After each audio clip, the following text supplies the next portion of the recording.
आप हज़रत मूसा अलैहिस्सलाम का जिक्र कुरान मजीद में सबसे ज़्यादा पाएंगे, लेकिन कोई नहीं जानता कि हज़रत मूसा अलैहिस्सलाम के चचा का नाम क्या था।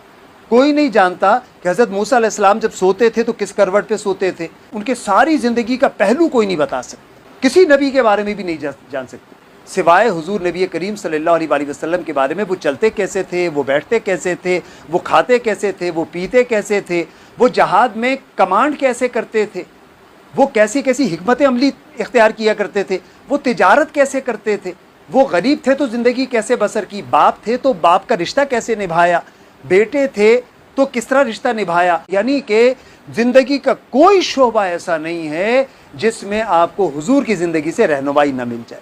बाप का इंतकाल हो गया तो कितना बड़ा दुख है आपको महसूस होता है, तो आप हुजूर की तरफ देखिए। आपको माँ का इंतकाल का दुख पहुंचा है तो आप हुजूर की तरफ देखिए। यानी कि हुजूर की ज़िंदगी में कोई पहलू ऐसा नहीं है जिससे रहनुमाई और हिदायत ना मिले।